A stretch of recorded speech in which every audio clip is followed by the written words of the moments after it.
kehidupan pribadi saya, kalau mau dijadikan buku nih tebel banget bukunya Pak.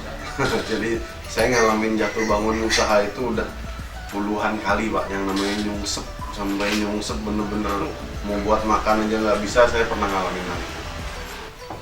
Untuk usaha yang terakhir yang saya jalankan saat ini memang saya rintis dari nol, dari saya pribadi. Jadi bukan karena orang tua atau dari siapapun.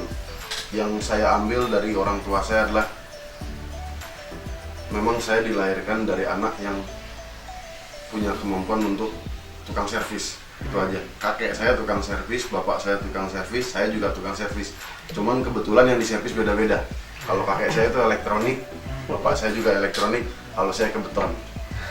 Tapi sama-sama nyervis gitu loh. Jadi core-nya masih ada itu. Benang merahnya masih ada. Gitu. Jadi memang saya keturunan tukang servis gitu aja. Jadi kebetulan bidang usaha saya saat ini lah lebih ke perbaikan dan perkuatan struktur. Awalnya saya pernah ikut perusahaan orang Pak, sejenis ini, Di perusahaan di Bandung. Jadi saya ninggalin Bali itu dari tahun 2002 sampai kurang lebih 2013 saya di luar Bali. Itu udah kerja kesana kemari. Mulai tahun 2013 itu saya kerja di perusahaan sejenis ini. Jadi ini lebih disebut perusahaan aplikator. Aplikator untuk perkuatan dan perbaikan struktur. Dia fokusnya ke beton.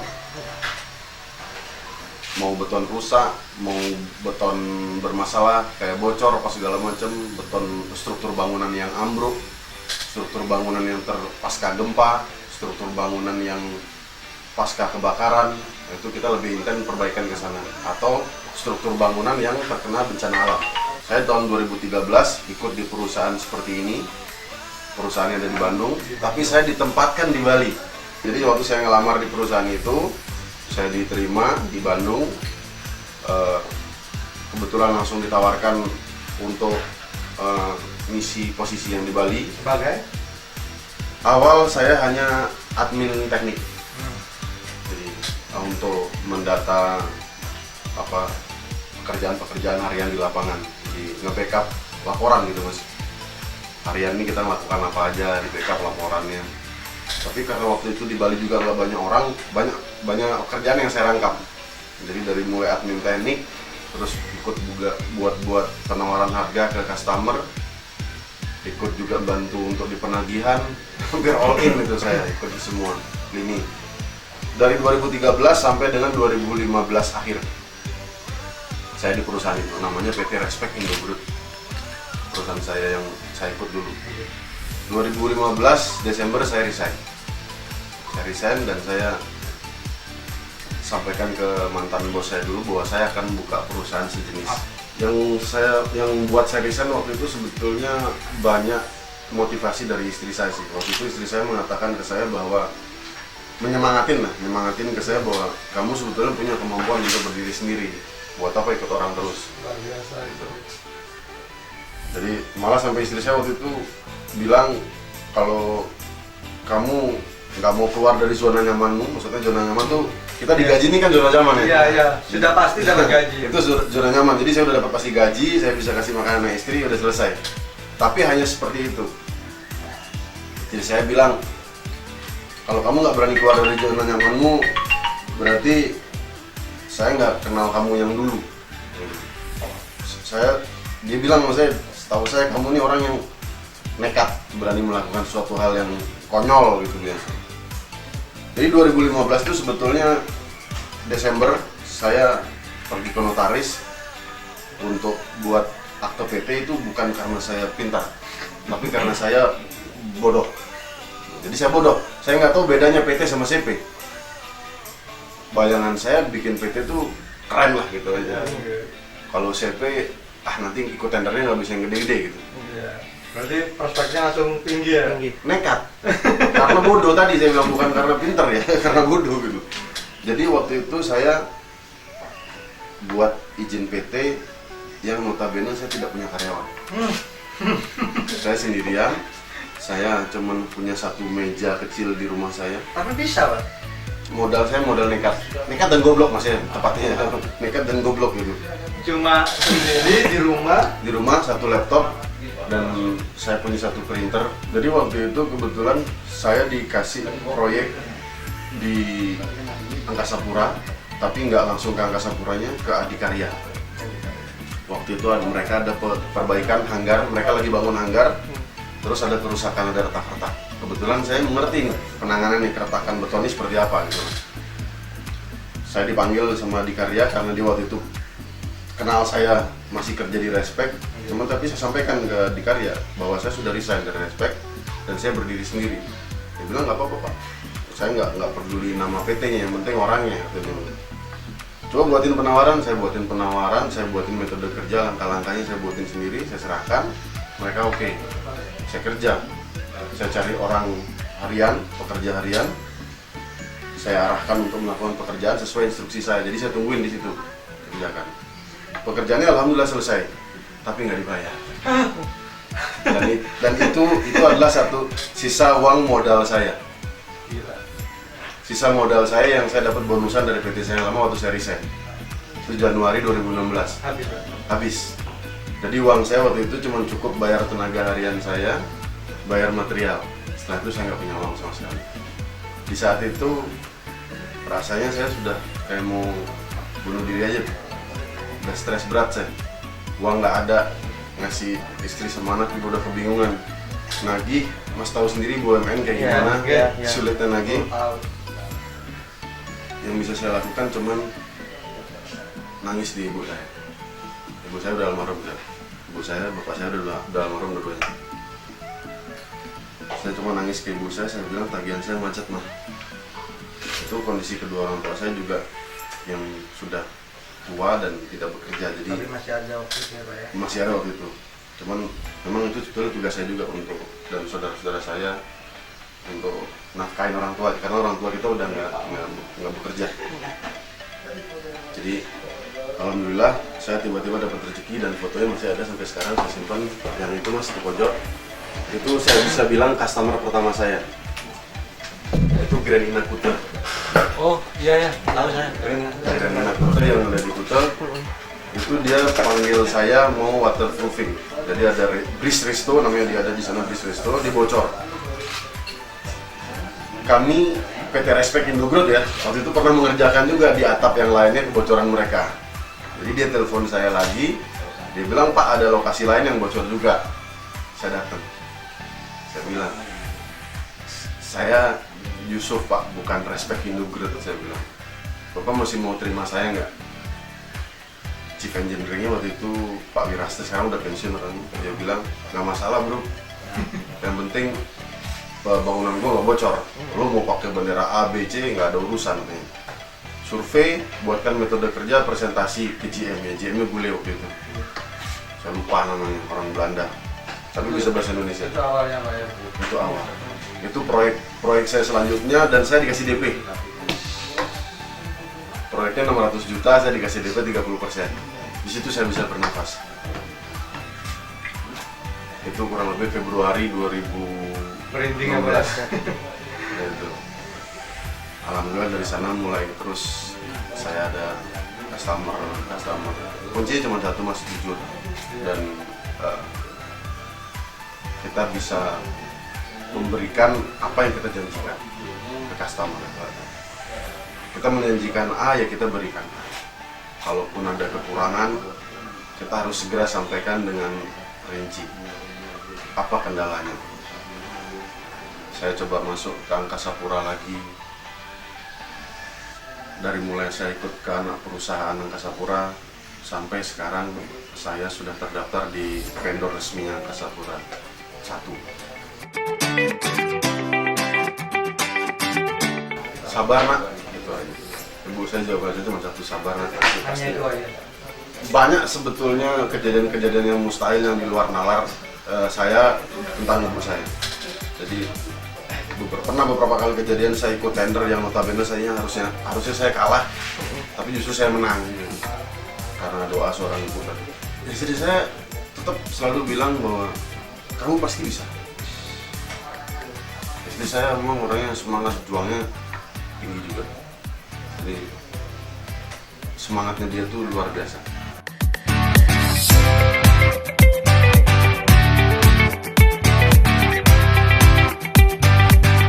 Kalau saya lahir di Bali 16 Juni 1979, jadi maksudnya kaum generasi apa? Iya Pak X atau apa? Kalau milenial jauh banget. Saya udah cukup umur, mas. Umur saya udah 41 sekarang.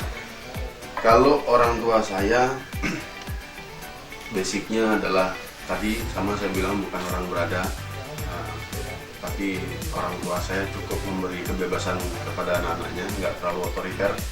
Orang tua saya, ibu saya, bapak saya itu bukan orang tua yang otoriter. Kalau bapak paling cuma menekankan ke ibadah gitu doang, yang penting jangan lepas ibadah. Tapi kalau masa lalu saya hancur lebur, mas. Nah, jadi bolak-balik urusannya masuk polisi berkelahi itu udah biasa. Terus masuk ke dunia hitam. Saya di dunia hitam itu kurang lebih dari tahun 97 sampai dengan tahun 2002. Kalau di rumah saya terlihat seperti anak yang menurutin apa yang orang tua ucapkan, jadi nggak terlalu banyak menentang. Tapi kalau di luaran saya liar, edan. Saya, kalau orang bilang, kalau teman-teman saya bilang, saya seperti punya tombol on off dalam hidup saya. Kapan saya mau hancur, kapan saya mau berubah itu seperti tinggal klik on atau klik off itu. Saya bersyukur saya punya hal seperti itu karena saya bisa mengatur sugesti saya sendiri. Jadi waktu itu yang membuat saya berhenti adalah saya menimbang lebih banyak capeknya dibandingkan enaknya. Saya nggak bilang narkoba nggak enak. Narkoba tuh enak tapi cuma berapa jam. Cuman nggak enaknya ini panjang gitu loh. Gue udah dikontrol gitu, gue ini sama hal yang aneh-aneh nih. Jadi saya lelah, saya merasa diri saya harus bisa fokus lagi, dan saya berusaha untuk langsung menjauh dari hal itu.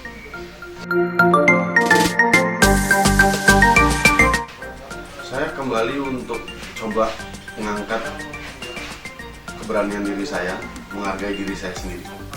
Jadi saya nggak mau ngerasa diri saya ini adalah seorang penjahat atau apapun. Saya coba menghargai diri saya sendiri. Itu yang saya lakukan. Jadi saya nggak mau orang memandang saya selalu buruk. Intinya saya harus menunjukin depan orang-orang bahwa saya bukan sampah. Oke, dulu saya pernah menjadi sampah, tapi saat ini saya bukan sampah. Saya kuliah nggak lulus. Kuliah saya sampai semester 5, saya berhenti. Tahun 2001 ya. 2001. Saya kuliah tahun 98, mulai 2001 saya stop kuliah. Apa yang jalan setelah itu? Ya kerja sana sini. Duit pegang duit banyak, kehidupan nggak ada yang ngatur. Terus apa yang saya mau bisa saya beli. Iya. Dengan duit hasil jualan itu. Tapi film aja, Pak. 2001 saya puncak-puncaknya, 2002 saya kelelahan, saya berhenti. Jadi bukan karena saya ditangkap atau apa, bukan. 2002 saya berhenti, saya pindah ke Bandung. Bekerja. Kalau kehidupan pribadi, saya pernah bercerai sekali. Jadi sebelum dengan istri saya yang saat ini, saya menikah di Bandung, istri saya yang pertama. Jadi waktu itu kebetulan dia kuliah di Udayana. Iya. Itu yang membuat Bapak ke Bandung berarti? Iya. Selesai kuliah, kita balik ke Bandung. Punya anak dengan yang berapa? Ada satu Cewek. sekarang kelas 1 SMP. Tapi kalau liburan dia kemana?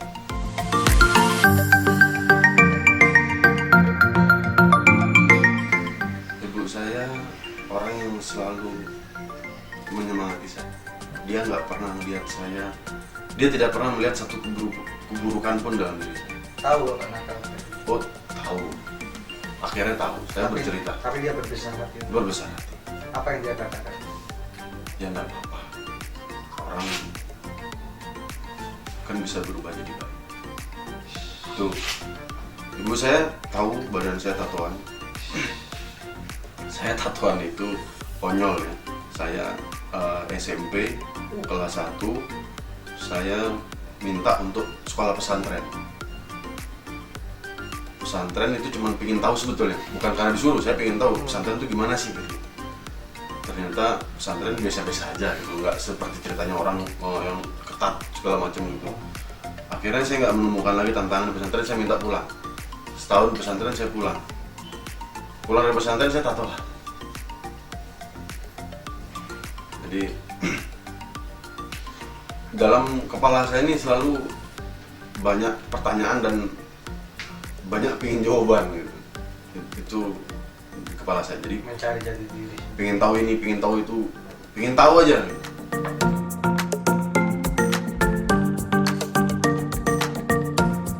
Sering, bukan pernah, sering. Sering Pak. Sering. Dan itu hanya Pada apa sa- menjadi sandaran. Pada saat saya bercerai pertama tahun 2009, Kenapa Bapak nggak putus asa waktu itu? Kenapa Bapak masih bisa? saya waktu itu bercerai tahun 2009. Saya bisa dibilang waktu itu kehidupannya sudah mulai mapan di Bandung. Oke. Waktu sebelum saya bercerai, saya sudah punya rumah, saya sudah punya kendaraan pribadi, saya sudah kerja bagus waktu itu di Bandung, di konsultan. 2009 saya bercerai, kondisi saya baru selesai bangun rumah waktu itu. Lagi rumah lama dirobohin, direnovasi di Bandung. Iya. Terus saya selisih pendapat dengan pasangan saya waktu itu, mantan istri saya. Akhirnya sampai ya putus, kata cerai. Jadi saya cerai, saya bilang sama istri saya, sama anak saya. Anak saya waktu itu masih TK. Saya bilang sama istri saya, apa yang saya dapatkan selama saya berumah tangga sama kamu, saya serahkan sama kamu. Rumah, mobil, dan segala isinya. Jadi saya waktu itu pergi meninggalkan Bandung itu, saya bawa baju di tas saya, sama laptop saya 1 biji, sama uang yang kurang lebih 500.000 atau berapa gitu, lupa saya pastinya berapa. Saya pergi ke Jakarta, pergi cari teman lama saya, teman Bali saya tapi yang udah tinggal di Jakarta. Jadi saya numpang di rumah dia, saya makan di sono, dikasih makan karena nggak ada duit. Waktu itu saya ada tetangga saya di Bandung yang dia nasihatin saya cukup bagus. Jadi dia mengistilahkan, gue nitipin tas nih sama lu, terus gue bilang nih, tolong jagain nih tas gue. Sewaktu-waktu nih saya datang nih, tasnya mau gue ambil ya. Gak usah, saya nggak ngasih alasan sama kamu, tasnya saya ambil. Apa yang kamu lakukan? Kamu mau marah atau kamu mau ikhlas ngasih tas itu? Saya jawab, ya kalau saya dititipin saya balikin, namanya juga dititipin kan. Itu yang terjadi sama hartamu dan anakmu. Bahwa itu cuma titipan Tuhan. Terus kamu ngapain ngotot-ngotot? Kamu introspeksi diri dong. Salah nggak sama diri kamu sehingga titipan itu diambil? Kalau dirimu ngerasa salah, titipan itu diambil, ya udah, ikhlasin aja. Jangan diributin, ngapain diributin? Kamu kerja untuk siapa? Untuk anak istri. Ya udah, ngapain kamu mau pengadilan harta ekonomi? Dan itu saya lakukan. Dia bilang, lu ikhlasin harta lu, anak lu pergi. Rubah cara hidup lu.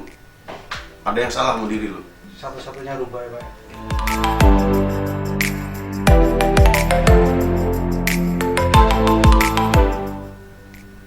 Kalau saya sih saat ini yang saya lakukan, berpikir itu saya jalanin aja kehidupan saya. Saya cuma berusaha sebisa mungkin bermanfaat untuk orang di sekitaran saya. Jadi saya bukan tipikal orang yang suka muluk-muluk, karena kalau saya berpikir muluk-muluk tentang suatu hal, saya akan menggunakan segala macam cara yang saya punya untuk mencapai itu. Ya, seperti sebelum-sebelumnya. Yang saya khawatirkan pada saat saya fokus dengan satu hal, memaksakan diri, saya akan menghalalkan segala cara. Ini yang sekarang saya tata. Saya lebih berpikir bahwa semua ini milik Tuhan. Dan harus menyerahkan diri sendiri. Jadi apa yang dititipkan sebisa mungkin kita berbagi.